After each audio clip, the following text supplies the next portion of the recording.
तो फिल्म की शुरुआत एक गर्ल्स बोर्डिंग स्कूल से होती है, जहाँ पर सभी लड़कियाँ सुबह की अपनी प्रेयर्स के लिए जाती हैं। पर हेलिना को इस टाइम काफी ज्यादा नींद आ रही थी। वो अपने रूम में आ जाती है। उसी की क्लास की एक लड़की ऑबी को उसका यूँ जाना अजीब लगता है। पर खैर सब अपने कामों में लग जाते हैं और रूम में हेलिना सो जाती है। और जब इस बात की खबर टीचर को होती है तो उन्हें बहुत ज्यादा गुस्सा आ जाता है और हेलिना की इस गलती की सजा अब पूरी क्लास को मिल जाती है, वो भी पूरा स्कूल साफ करने की सजा। इस बात का सबसे ज्यादा गुस्सा ऑबी को आ रहा था कि गलती हेलिना ने की और सजा इन्हें क्यों मिले। वो अब बाथरूम में आ जाती है, जहाँ हेलिना के साथ कई और लड़कियां भी सफाई कर रही थी और साथ साथ हंसी मजाक भी। उसे एंजॉय करता देखकर ऑबी को और ज्यादा गुस्सा आ जाता है और वो हेलिना को बुरा भला कहने लग जाती है कि आराम भी तुम करो, मजे भी तुम करो और काम हम। यहाँ रनन जो कि हेलिना की रूममेट भी थी, वो ऑबी से कहती है कि तुम्हें हेलिना से इस तरह बात नहीं करनी चाहिए। वो अभी हमारे स्कूल में नई आई है और उसे स्कूल के रूल्स के बारे में नहीं पता। तो ऑबी कहती है वही तो, नई आई है अभी और आधे ही हमारी जिंदगी मुसीबत में डाल दी है इसने।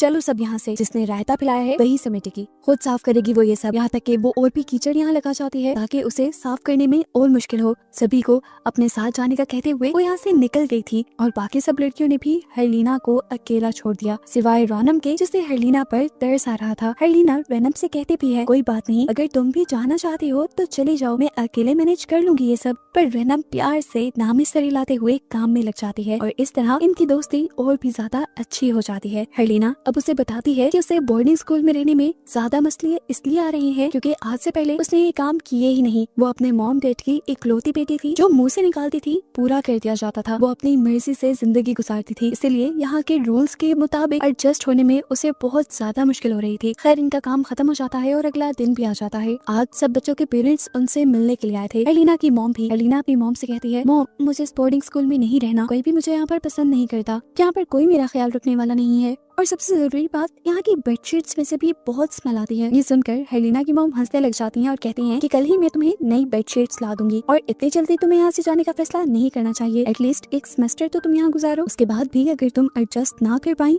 तो मैं तुम्हारे डैड से बात कर लूंगी। इन्हीं बातों के दौरान हेलिना नोटिस करती है कि ऑब्वी के पेरेंट्स ऑब्वी को डांट रहे थे। हेलिना समझ गई कि ऑब्वी को ये डांट उसकी वजह से पड़ रही है, इसीलिए हेलिना को बुरा भी फील हुआ। लेकिन ऑब्वी का गुस्सा हेलिना के लिए और बढ़ गया। अब रात में दिखाया जाता है कि हेलिना अच्छे तरीके से कुरान पढ़ने की प्रैक्टिस कर रही थी और रनम को ये अच्छा भी लगता है। रनम उसे कहती है कि मैं मस्जिद जा रही हूँ कुरान पढ़ने के लिए, अगर तुम भी आना चाहो तो आ जाना। हेलिना भी उसके साथ जाने के लिए मान जाती है। हेलिना रनम से कहती है कि तुम जाओ, मैं अपना स्कार्फ प्रेस करके आती हूँ। जिस टाइम वो स्कार्फ प्रेस ही कर रही थी तो उस टाइम ऑब्वी अपने दोस्तों के साथ जबरदस्ती हेलिना के रूम में घुस आई। ऑब्वी हेलिना के बाल नोचते हुए कहती है समझती क्या हो तुम अपने आप को, टीचर को हमारे बारे में शिकायत करोगी और हम तुम्हें कुछ भी नहीं कहेंगे। हेलिना ने बताया मैंने टीचर को कुछ नहीं बताया, आई प्रॉमिस। लेकिन ऑब्वी उसकी बात नहीं मानती और उसको मुंह पर थप्पड़ मार देती है। इसके बाद वो देखती है कि हेलिना के घर से खाना आया हुआ था। वो उस खाने को टेस्ट करती है और चुपा कर हेलिना के ही मुंह पे थूक देती है। हेलिना किसी तरह अपने आप को छुड़वा कर यहाँ से भागने की कोशिश तो करती है, लेकिन रूम से बाहर खड़ी हुई दो लड़कियां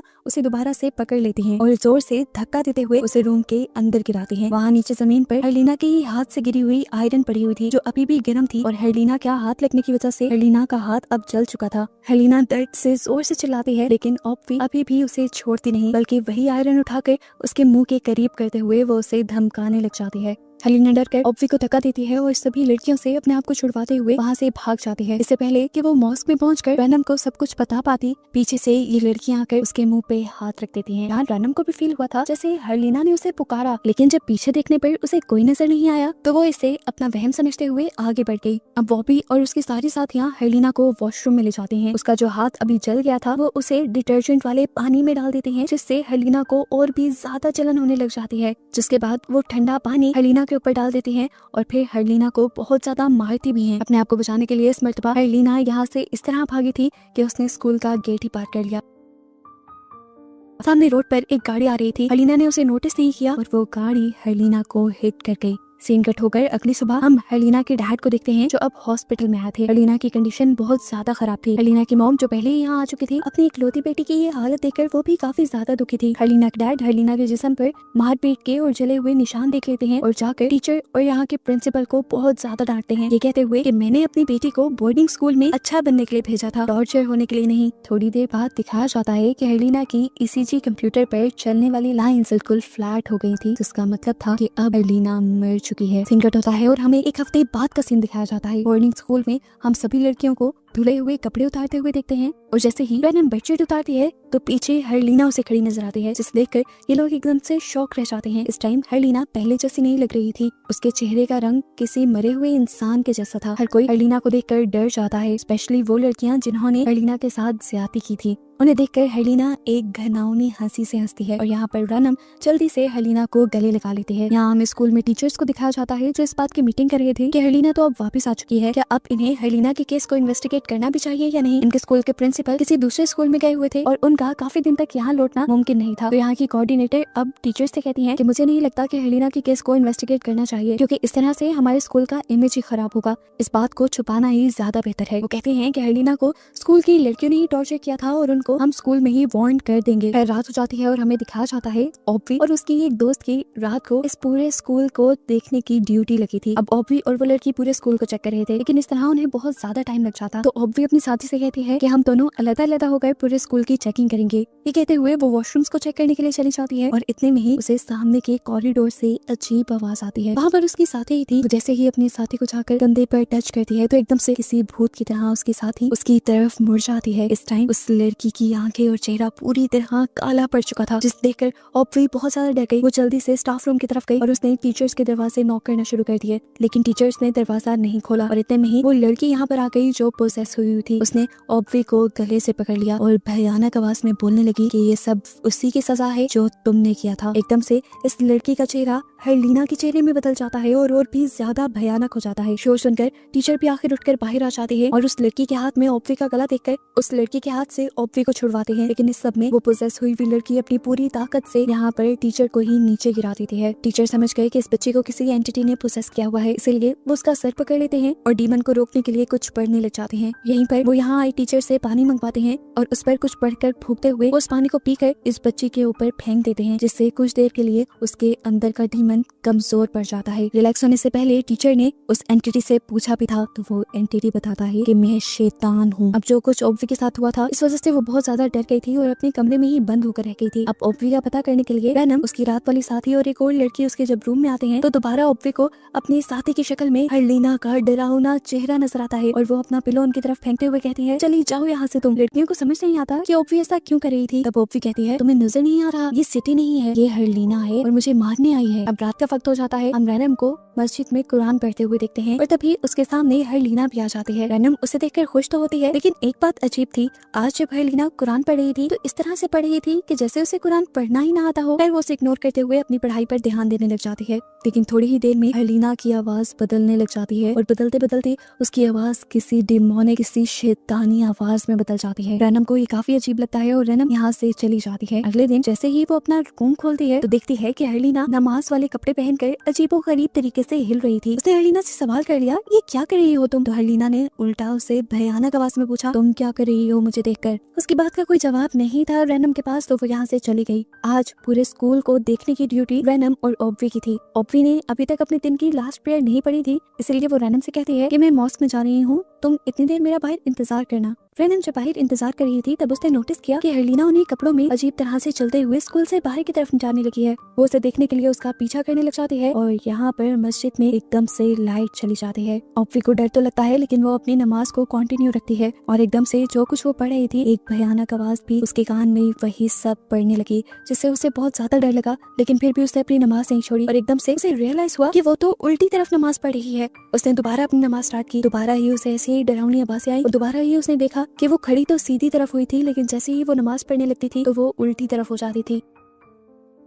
अब ऑब्वी बहुत ज्यादा डर गई थी। कई मरतबा उसने नमाज को तोड़कर शुरू कर लिया था और अब तो वो आवाजें भी बहुत ज्यादा आने लगी थी। ऑब्वी ने अब फैसला कर लिया कि वो डरेगी नहीं और नमाज पढ़ती रहेगी। इस मरतबा उसने जैसे ही नमाज कंप्लीट करके देखा तो शुक्र था कि वो अब सही डायरेक्शन में नमाज पढ़ रही थी। शुक्र करते ही उसने जैसे ही साइड पे देखा तो वहाँ पर हर्लिना का भयानक चेहरा उसे दिख रहा था। किसी भूत की तरह हर्लिना उसके साथ बैठी हुई थी। उसे देखकर ऑब्वी जोर से चीख मारती है तो ये चीख रैनम भी सुन लेती है और वो जल्दी से मस्जिद में आती है ऑब्वी को देखने के लिए, लेकिन ऑब्वी अभी भी नमाज पढ़ रही थी। काफी देर वो एक ही पोजीशन में बैठी रही और जब रैनम को ये अजीब लगा तो उसने ऑब्वी को टच किया और देखा कि वो तो मर चुकी है और उसका चेहरा भी बुरी तरह काला पड़ चुका है। ये देखकर रैनम बुरी तरह टूट जाती है। अगले दिन हमें ऑब्वी का फ्यूनरल दिखाया जाता है उसके फ्यूनरल के बाद जैसे ही ये सब लोग मिलकर प्रेयर करना स्टार्ट करते हैं तो हम इस मर्तबा भी हर्लीना के चेहरे पर एक शैतानी मुस्कुराहट को देखते हैं। प्रेयर के बाद ऑब्वी की फैमिली ऑब्वी का सारा सामान लेकर यहाँ से चली जाती है और रैनम ये सब कुछ देखती रहती है। तभी हर्लीना उसके पास आती है। रैनम हर्लीना से सवाल करती है कि रात को तुम कहाँ थी? हर्लीना ने कहा अपने रूम में। और कहा? रैनम ने हर्लीना की बात मान तो ली लेकिन उसका दिल नहीं मान रहा था क्योंकि कहीं ना कहीं उसे शक था कि इन सब कामों के पीछे और कोई नहीं बल्कि हर्लीना ही है। अब क्योंकि ऑब्वी की तो मौत हो चुकी थी इसीलिए ऑब्वी के साथ ही सिटी रैनम से कहती है कि तुम मेरी रूममेट बन जाओ। रैनम भी मान गई क्योंकि अब उसे भी हर्लीना से डर लगता था। सीन कट होकर हमें स्टाफ रूम का सीन दिखाया जाता है जहाँ पर टीचर कोऑर्डिनेटर से कहते हैं कि हमें ऑब्वी के पेरेंट्स को ये बात बता देनी चाहिए कि उसकी मौत नेचुरल नहीं है, उसकी मौत के पीछे कोई खास वजह है जिसे उन्हें तलाश करना चाहिए। तब कोऑर्डिनेटर उनसे कहते हैं हम ऐसी भी किसी बात को स्कूल से बाहर नहीं निकाल सकते जिसके लिए हम खुद ही कंफर्म नहीं है। लेकिन टीचर यहाँ पर कोऑर्डिनेटर की बात ना मानते हुए कहते हैं ये मामला बहुत ज्यादा बढ़ चुका है, हमें जाकर इसके बारे में प्रिंसिपल को भी बताना चाहिए और यहाँ के सभी बच्चों को अपने घरों में वापस भी भेज देना चाहिए क्योंकि खतरा पहले से कहीं ज्यादा बढ़ गया है। पहले हर्लीना का इस तरह टॉर्चर होना और अब ऑब्वी की मौत होना, इसके दरमियान में एक लड़की का पोजेस होना, ये सब चीजें छोटी नहीं थी। सीन कट होकर हमें रैनम को दिखाया जाता है जो सिटी के रूम में तो आ गई थी लेकिन उसे यहाँ पर नींद नहीं आ रही थी। काफी टाइम बाद उसे नींद तो आ जाती है लेकिन जैसे ही उसकी आंख खुलती है तो वो देखती है कि वो इस टाइम सिटी के रूम में नहीं थी बल्कि वो इस टाइम हर्लीना के रूम में थी। यहाँ पर वो देखती है कि हर्लीना अपने पाँव को ऊपर वाले बेड पर जोर जोर से हिला रही है। उसकी टांगे देखकर रैनम डर जाती है और अब हर्लीना अपनी डरावनी आवाज में उससे पूछती है तुम सो क्यों नहीं रही? ये बात सुनकर रैनम और भी ज्यादा डर जाती है और दूसरी तरफ करवट ले लेती है और हर्लीना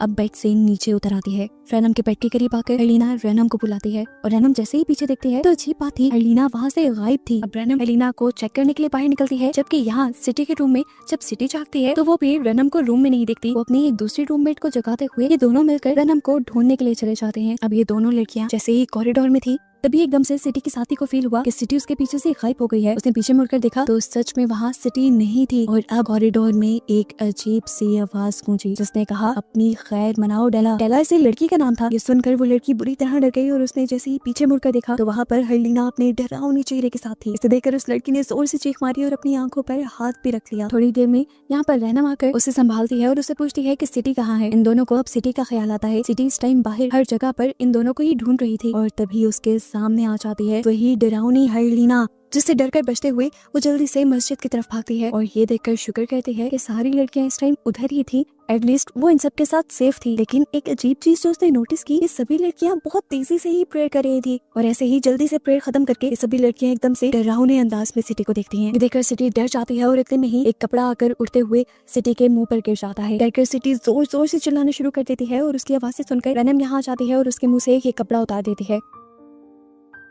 ये सारी चीजें देखते हुए इनके साथी जल्दी से टीचर को बुलाने के लिए जाती है। वो जोर जोर से नॉक करती है और एकदम से दरवाजा खुद ही खुल जाता है। वो टीचर को अब उठाना चाह रही थी लेकिन टीचर नहीं उठते और एकदम से उसे अपने पीछे किसी के होने का एहसास होता है। उसे पीछे मुड़कर देखा तो यहाँ पर वही भूत बनी हर्लीना थी जिसे देखकर वो डर गई और उसने दोबारा जब बेड की तरफ देखा तो बेड पर अब टीचर भी नहीं थे और यहाँ का दरवाजा भी बंद हो चुका था। वो अब पीछे मुड़ी, उसे हर्लीना की डरावनी आवाजें और धमकियां सुनाई दे रही थी। वो डरकर दीवार के साथ लगने ही वाली थी कि एकदम से पीछे से हर्लीना ने उसका गला पकड़ लिया और उसे मारने लगी। उसकी चीखें सुनकर यहाँ तक के अब टीचर्स भी उठ गई। टीचर जल्दी से उस दूसरे टीचर के रूम में आती हैं जहाँ से चीखों की आवाजें आ रही थी। दरवाजा खोलने पर उन्हें यहाँ पर कोई भी नहीं दिखता लेकिन चीखों की आवाजें बंद नहीं हो रही थी। वो जैसे ही मस्जिद की तरफ गई तो उन्होंने देखा कि ये चीखें अब बाकी लड़कियों की थी क्योंकि वो बच्ची तो अब मर चुकी थी और उसका पूरा चेहरा बिल्कुल ही ग्रे पड़ चुका था। उसकी मौत भी बिल्कुल ऑब्वी की मौत जैसी थी। रैनम जो उसकी मौत से बहुत ही ज्यादा दुखी थी वो देखती है कि पिलर के पीछे खड़ी हुई हर्लीना अजीब से अंदाज में हंस रही है और वो समझ आती है कि ये सब किया हुआ हर्लीना का ही है। यही बात बताने के लिए वो जल्दी से टीचर्स के पास जाती है। अब टीचर्स को भी अंदाजा हो गया था कि यहाँ पर कोई बहुत बड़ी मुसीबत तो आ चुकी है। सभी लड़कियों की हिफाजत के लिए वो सभी लड़कियों को एक साथ मॉस्क में बुला लेते हैं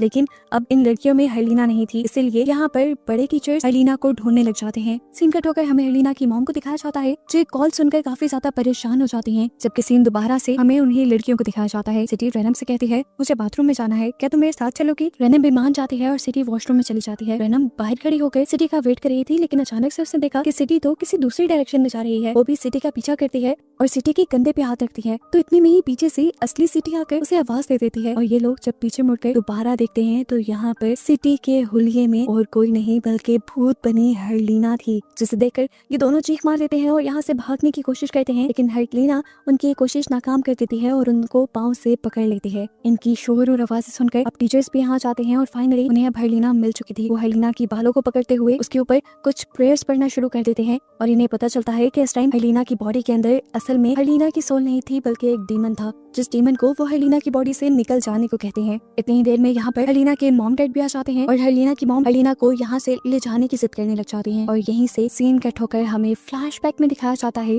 कि जब हर्लिना का एक्सीडेंट हुआ था तो वो एक्सीडेंट असल में हर्लिना की मॉम की ही गाड़ी से हुआ था। जब हर्लिना की मॉम हर्लिना को बेडशीट्स देने के लिए आ रही थी, लेकिन जब हर्लिना की मॉम ने बाहर निकल कर देखा तो उन्हें लगा वहाँ पर कोई लकड़ी ही थी, जिसे वो साइड पर कर अपना सफर कंटिन्यू कर देती हैं। यहाँ पर उनके हस्बैंड जब उनकी गाड़ी पर स्टंट को देखते हैं तो वो समझ जाते हैं कि हर्लिना के एक्सीडेंट के पीछे उसी की मॉम थी, लेकिन वो ये बात अपनी वाइफ को नहीं बताते क्योंकि इस तरह उसकी वाइफ टूट सकती थी। सीन्स दोबारा प्रेजेंट में आते हैं जहाँ हम देखते हैं कि हर्लिना की बॉडी के अंदर वो डीमन हर्लिना की मॉम को ही जंगलों के अंदर ले जाता है और कुछ ही देर बाद हर्लिना की मॉम की बॉडी को वो जंगल से वापस बाहर इनके पास भी फेंक देता है, लेकिन तब तक ये लोग देखते हैं कि हर्लिना की मॉम की मौत हो चुकी थी। हर्लिना भी अब यहाँ आ चुकी थी तो टीचर्स जल्दी से हर्लिना को पकड़ते हैं, लेकिन हर्लिना इस टाइम इतनी ताकतवर थी उसने इन दोनों को ही घुमा कर गिरा दिया। अब ये दोनों टीचर्स दोबारा हिम्मत करते हैं और हर्लिना का एक्सोर्सिज्म करने लग जाते हैं। इसके डैड्स की हालत देखकर रो रहे थे और सीन्स एक मरतबा फिर फ्लैशबैक में चले जाते हैं जहां हमें दिखाया जाता है कि उस दिन हर्लिना सच में मर चुकी थी, लेकिन ये बात उसके डैड से बर्दाश्त ना हो सकी। वो अपनी एक ही बेटी की मौत के बारे में किसी को नहीं बताते बल्कि उल्टा एक जादूगर के पास चले जाते हैं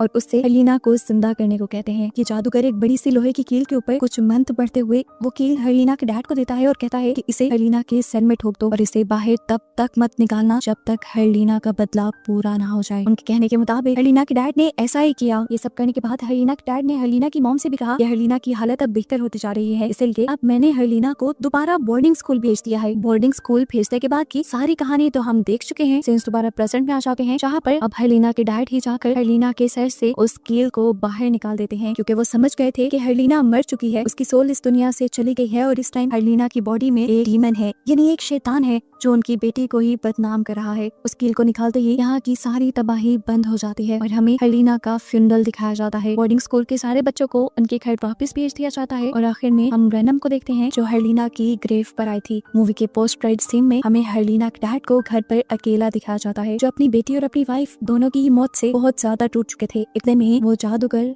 उनका घर नॉक करता है और उनसे कहता है, मैंने कहा था ना जब तक हर्लिना का बदला ना पूरा हो ये कील तुम नहीं निकालोगे। इसका साफ मतलब था कि अब कुछ बुरा जरूर हर्लिना के डैड के साथ होने वाला था और बस यही सब दिखाते हुए ये कहानी यहाँ खत्म हो जाती है।